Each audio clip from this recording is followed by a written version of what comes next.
துர்முகன் வருவான், அவனை வச்சு சில காரியங்களை செஞ்சுக்கலாம், அப்புறம் எனக்கும் அவனுக்குமா இருக்கிற பழைய பாக்கி தீர்த்துக்கலான்னு என்னென்னமோ கணக்கு போட்டேன். அத்தனையும் கெடுத்து நாசமாக்கிட்டீங்களே. போங்க, போய் துர்முகன் எங்க இருக்கான்னு தேடுங்க. அவன் எங்க இருந்தாலும் தேடி கண்டுபிடிச்சு இங்க கொண்டு வாங்க. போங்க, நில்லுங்க. தானா என்ன தேடி இவ்வளவு தூரம் இங்க வந்தவன் திரும்பி போனது எனக்கு என்னவோ சந்தேகமா இருக்கு. அதனால அவன்கிட்ட என் நோக்கத்தை பத்தி தப்பி தவறி கூட எதுவும் சொல்லக்கூடாது. அப்புறம் அவன் உஷாராயிடுவான். அதனால தந்திரமா சாமர்த்தியமா பேசி அவன் இங்க கொண்டு வர வேண்டியது உங்களோட பொறுப்பு. போங்க.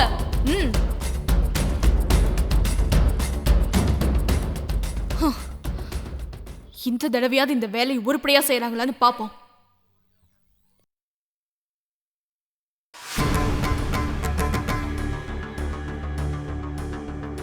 பலே, இங்கிருந்து பயந்து தெரிச்சு ஓடிப்போன துர்முகன் எந்நேரம் பாலாம்பிகாவை சந்திச்சிருப்பா. ருத்ரா, சித்தர்சாமி, துர்முகம் எதுக்கு பாலாம்பிகாவை சந்திக்கணும்?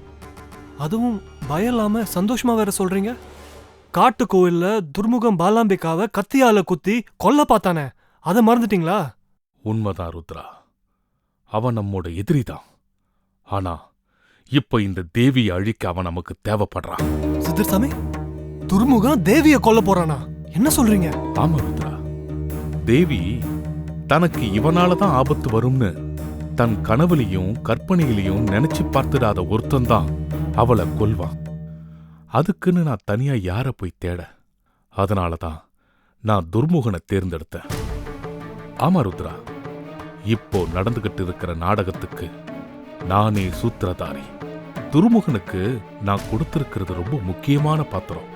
இங்கிருந்து ஓடிப்போன துர்முகன் மறுபடியும் தான் இழந்த சக்தியெல்லாம் திரும்ப பெற்று இங்க வருவான், தேவியை கொல்வான்.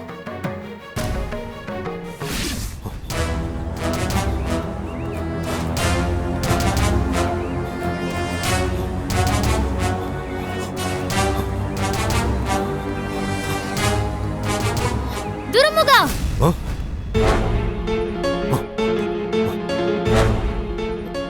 நீ போய் தேவியை சந்திச்சுட்டு வர வரைக்கும் இதே இடத்துல உனக்காக காத்துட்டு இருப்பேன்னு சொன்னேனே, என்ன மறந்துட்டியா? பாலாம்பிகா, நீ சொன்னது அத்தனையும் உண்மை. அந்த தேவி என்ன வாழ வைக்க நினைக்கல, கொல்லத்தான் நினைச்சிருந்தா. அவ கையில மட்டும் நான் மாட்டி இருந்த, இப்போ உன் முன்னாடி துர்முகனோட ஆவிதான் வந்து நின்னு இருக்கும். நான் சொன்னது உண்மைன்னு நீ புரிஞ்சுக்கிட்டதுக்கு சந்தோஷம். தேவி கையில சிக்கி உயிரை விடாம தப்பிச்சு வந்ததுக்கு என்னோட வாழ்த்துக்கள்.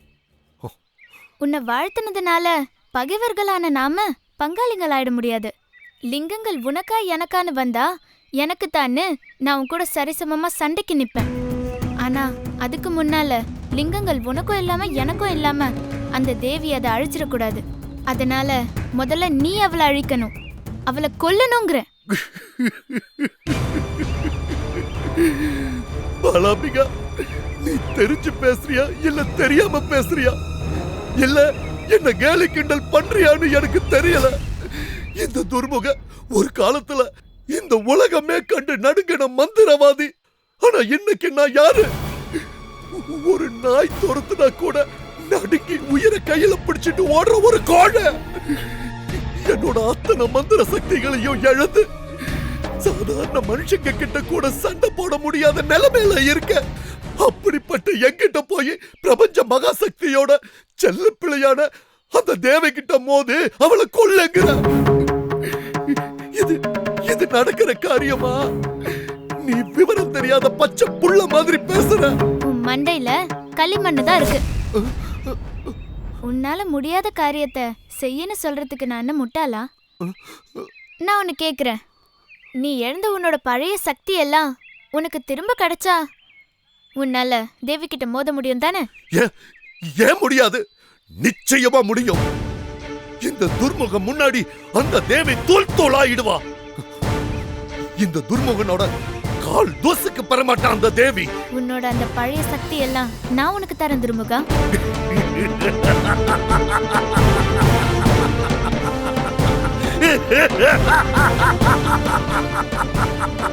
என்னோட சக்தியை நீ எனக்கு திருப்பி தர போறியா? திருப்பி தர உன்னால முடியுமா? என்னோட இஷ்ட தெய்வம், குல தெய்வம், கஷ்டம் வந்தா உதவற தெய்வம்.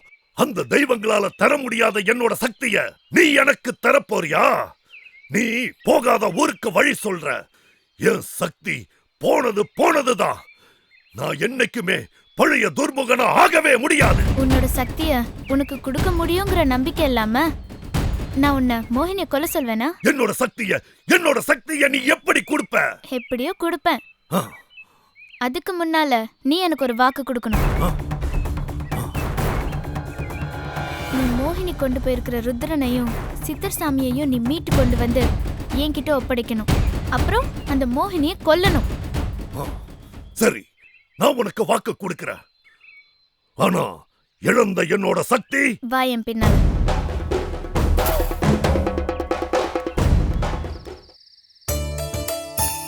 உங்களுக்கு கல்யாணம் ஆன செய்தியை முதல்ல நாளைக்கு இந்த ஊர்க்காரங்களுக்கு சொல்லணும். ஏன் என்னை அழைக்கல, என்கிட்ட சொல்லலன்னு எல்லாரும் என்கிட்ட கோச்சுக்க போறாங்க. இது அவசரமா நடந்த கல்யாணம். இது கடைசி நிமிஷம் வரைக்கும் நடக்குமா நடக்காதான்னு எங்களுக்கே தெரியாதுன்னு நடந்ததை சொன்னா இதை கேட்கறவங்க யாராவது நம்ப போறாங்களா? நம்ப போறதே இல்லை. பாரேன்.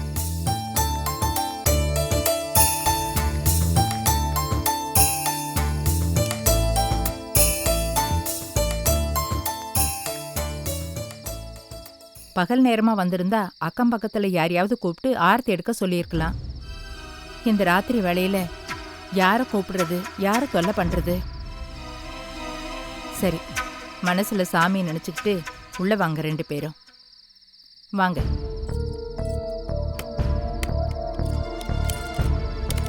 வாங்க, வாமா, உள்ள வா.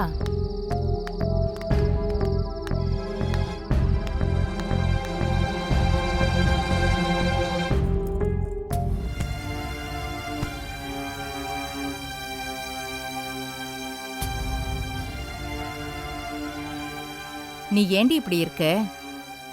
கல்யாணமான புது பொண்ணு முகமாட்டமா இருக்கு. பஸ்ல வந்த கலப்பா? களைப்பெல்லாம் ஒண்ணும் இல்லம்மா. நாம அவங்களோட இந்த வீட்ல இருந்தது அந்த நீலகண்டனுக்கு ஏன் தான் பொறுக்கலையோ, இப்படி சதி பண்ணி பிரிச்சு அனுப்பி வச்சுட்டாரே. நீலகண்டனை நினைச்சாலே எனக்கு மனசு ஆறலம்மா.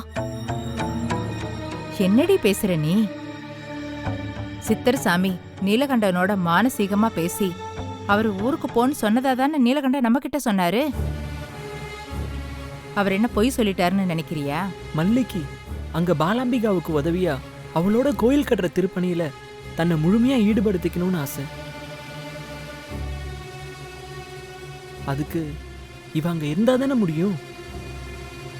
அது நீலகண்டன் கெடுத்துட்டாரேன்னு தான் கொஞ்சம் வருத்தம். நீலகண்டன் என்ன செய்வார் பாவம்? இது சித்தர் சாமியோட உத்தரவு, மீற முடியுமா? அவங்களையெல்லாம் விட்டுட்டு வந்தது எனக்கு மட்டும்தான் வருத்தமா? ஏன் குரு, உனக்கு அந்த வருத்தம் இல்லவே இல்லையா? விடுமல்லி, நம்ம ஒண்ணு நிரந்தரமா அவங்கள பிரிஞ்சுங்க வந்துடலையே. தேவைப்பட்ட அழைப்பு வரும், அப்ப வாங்கன்னு தானே நீலகண்டன் சொன்னாரு.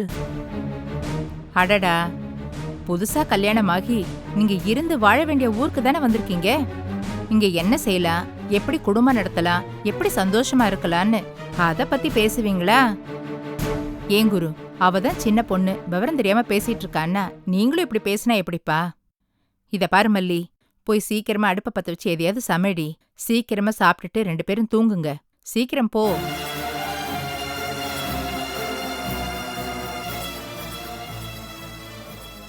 குரு, என்னத்த?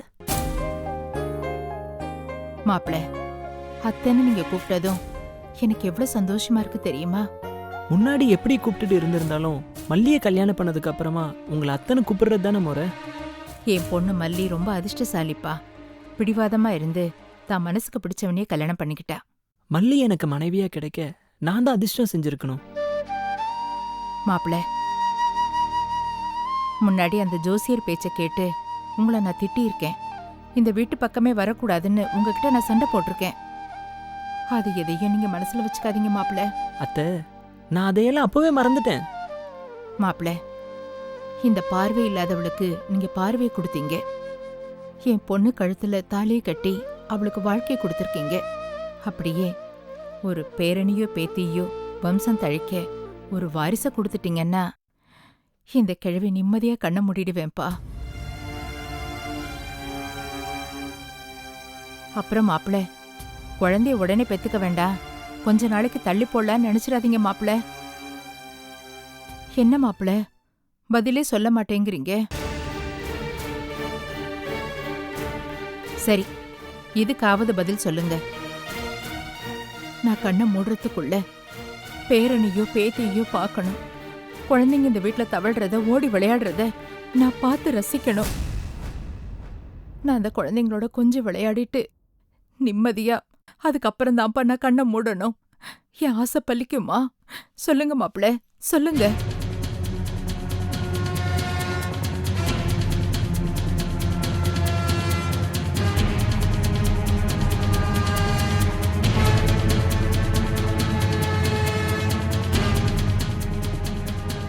என்னை மன்னிச்சிடுங்க அத்தை.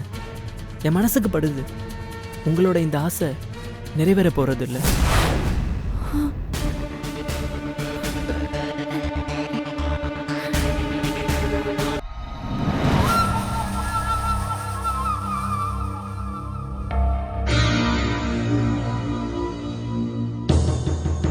ஒரு வேலை, ரொம்ப எளிமையான சாதாரணமான ஒரு வேலை, அத கூட அவங்களால செய்ய முடியல. பல்லக்குல தூக்கி சுமந்துக்கிட்டு வந்த துர்முகனையும் கோட்டை விட்டுட்டாங்க. தேடி போனவங்க தான் இன்னும் திரும்பி வந்த பாடல.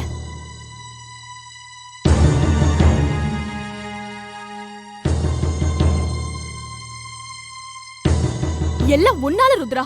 இந்த ஏமாற்றம், பரிதவிப்பு, விரக்தி அத்தனைக்கும் நீதான் காரணம். நீ மட்டும் சம்மதிச்சிருந்தா, இந்த தேவியோட காதலை ஏத்துக்கிட்டு இருந்தா எனக்கு இவ்வளவு கஷ்டம் இருந்திருக்காதுல்ல. இப்ப பாரு, நான் இப்படி புலம்பிக்கிட்டே இருக்கேன், நீ சிலையா கல்லா நல்லா நின்னுக்கிட்டு இருக்க. ஒரு விதத்துல ஓ பாடு தேவல. அழுக, கண்ணீர், வலி, வேதனை இது எதுவும் உனக்கு இல்ல. ருத்ரா, என்னதான் உன் முடிவு? உனக்கு வேற வழி இல்ல ருத்ரா. நீ சம்மதிச்சுதான் ஆகணும். உன் பிடிவாதத்தை விட்டு நீ இறங்கி வந்துதான் ஆகணும். ஆனா அது என்னைக்கு இருந்தாலும் எனக்கு நீ, உனக்கு நான். அது யாராலையும் எந்த சக்தியாலையும் மாத்த முடியாது. இது உன்னோட விதி ருத்ரா. ருத்ரா, மெல்ல மெல்ல நம்ம இளமை, எவனோ எல்லாம் காலி ஆகிக்கிட்டே போகுது.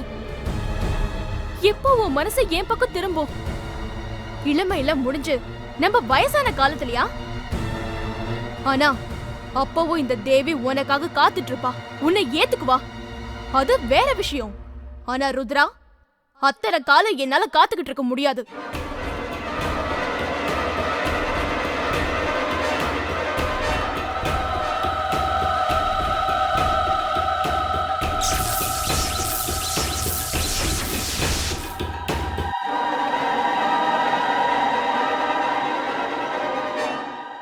சிலையா இருக்கிறது உனக்கு பிடிச்சிருக்கலாம், உனக்கு வசதியாவும் இருந்திருக்கலாம். ஆனா நீ சிலையா இருக்கிறத என்னால ரசிக்க முடியல. உன்னை சிலையாக்கிட்டு நான் சந்தோஷமா இருக்கேன்னு நினைக்கிறியா? இன்னும் ஒரு நிமிஷம் கூட நாம இங்க இருக்க கூடாது. வா ருத்ரா, நாம வேற இடத்துக்கு போலாம். ரொம்ப தனிமையான ஏகாந்தமான இடம். அந்த இடத்துலயாவது உன் மனசு மாறுதான்னு பாப்போம். வா ருத்ரா, என் கூட வந்துடு.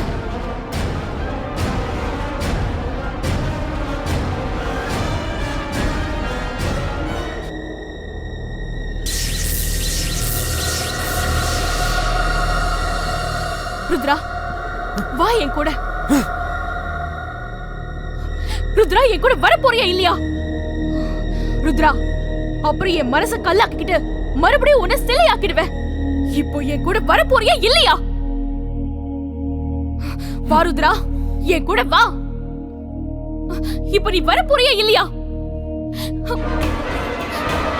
ருத்ரா, வா.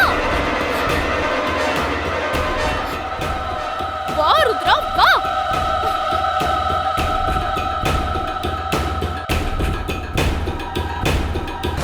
தேவி, என்ன எங்க இழுத்துட்டு போற? என்ன விடு.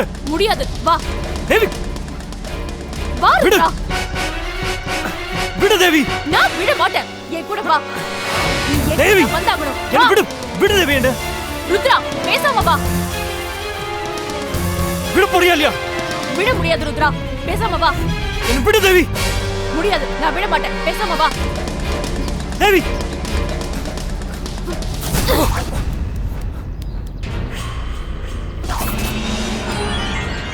எனக்கு தான் உன்னை பிடிக்கலன்னு சொல்றல, ஏன் தொந்தரவு பண்ற? ஏன் பிடிக்கல? என்ன என்ன இல்ல என்கிட்ட? நான் அழகா இல்லையா? இல்ல இந்த அழகு போதாதா? இன்னும் அழகு வேணுமா? ரம்பா, ஊர்வசி, மேனகா அத்தனை பேரையும் கலந்து செஞ்ச அதிரூப சுந்தரியா முழு சௌந்தரியத்தோட உன் முன்னாடி வந்து நிக்கட்டுமா? அப்பவாவது உனக்கு என்ன பிடிக்குமா? என் மேல உனக்கு காதல் வருமா ருத்ரா? சொல்லு ருத்ரா. அப்போ மேல எனக்கு காதல் வராது. வரணும். உனக்கு என் மேல காதல் வரணும். உனக்கு என்ன பிடிக்கணும். என் உயிரே நீதானு என்ன பார்த்து நீ உருகணும். அதுக்கு நீ பெண்ணாகணும். ஆனா நீ பேய், மோகினி, பிரபஞ்ச மகாசக்தி கிட்ட வர வாங்கின தேவி. உன்னோட ஆசைக்கு என்ன பலியாக்க பாக்குறியா? என்னோட பாதை, பயணம், என்னோட லட்சியம் எல்லாம் வேற. என்ன விட்டுடு, என்ன விட்டுடு தேவி, என்ன மறந்துடு. உன்னை மறக்கிறதா? முட்டாள், அது நான் செத்து போறதுக்கு சமம். உன்னை மறக்கவா? நான் அத்தனை தவம் செஞ்சு இத்தனை சக்தி வாங்கிட்டு வந்த ருத்ரா. என்ன பெரிய லட்சியம் உனக்கு? உன்னோட லட்சியம் கடைசியில உனக்கு என்ன கொடுக்கும்? நான் கொடுக்கிற ருத்ரா உனக்கு சொர்க்கத்துக்கு ஈடான சாம்ராஜ்யம் உனக்கு போதாதா? பொன், மணி, முத்து, வைரம், வைடூரியம், உலகத்தையே வெல பேசுற அளவுக்கு செல்வம் போதாதா? நான் தர ருத்ரா. உன்னை கண்டு அத்தனை பேரும் நடுநடுங்கிற அதிகாரம் உனக்கு வேணுமா? சொல்லு. இந்த உலகத்துக்கே உன்னை அரசனாக்குறேன். திரும்புற திசையில உன் பேரு ஒலிக்கும். இந்த உலகத்திலேயே உன்னோட புகழ் தான் பரவும். திரும்புற திசையில உன்னோட பேர் தான் ஒலிக்கணுமா? சொல்லு. அத்தனையும் நான் தரேன். ஆஸ்தி, அதிகாரம், புகழ் அத்தனையும் நான் உனக்கு கொடுக்கறேன். கூடவே என்னையும் உனக்கு கொடுக்கற ருத்ரா. எடுத்துக்கோ. தேவி, சொன்னா புரிஞ்சுக்க. சில புனிதமான கடமைகளை நிறைவேற்றதுக்காக தான் இந்த ருத்ரனோட பிறப்பு. என்னை மயக்கி என் நோக்கத்துல இருந்து திசை திருப்பி என் அடையாளத்தை, என் பிறப்புக்கான அர்த்தத்தை அழிக்க நினைக்காத. அது இந்த ஜென்மத்துல நடக்காது. நான் போறேன்.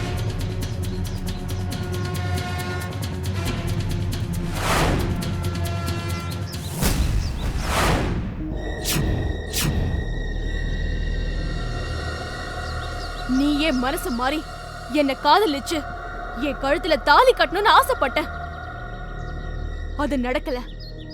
அது நடக்காதப்போ உன்னை மயக்கி உன் புத்திய சிதறடிச்சு என் சொல் கேட்டு நடக்கிற பொம்மையாக்கி உன்னை என் கழுத்துல தாலி கட்ட வைக்கிற.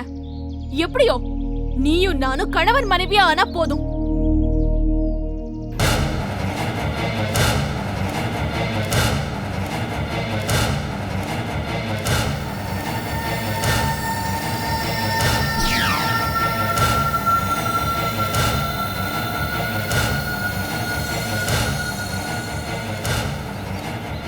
ருத்ரா, இனி நீ என் கிட்ட இருந்து தப்பிக்கவே முடியாது.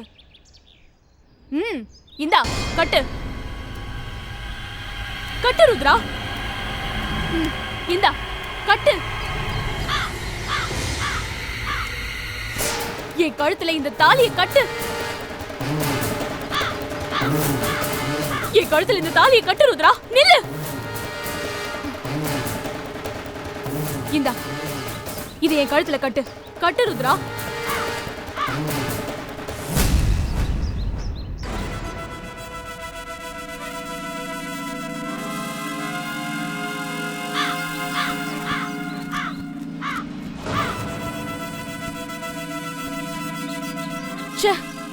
முட்டாளுக்காகும் திருமகளிட்டு அசிங்கப்படுத்திருச்சே. கொஞ்சம் இரு ருத்ரா, நான் போய் இதை சுத்தம் பண்ணிட்டு வந்துடுறேன்.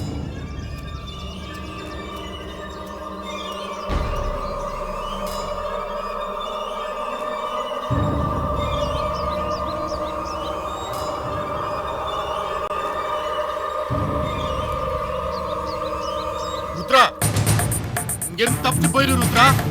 போயிடு ருத்ரா. யோசிக்காத ருத்ரா, உடனே தப்பிச்சு போயிடு.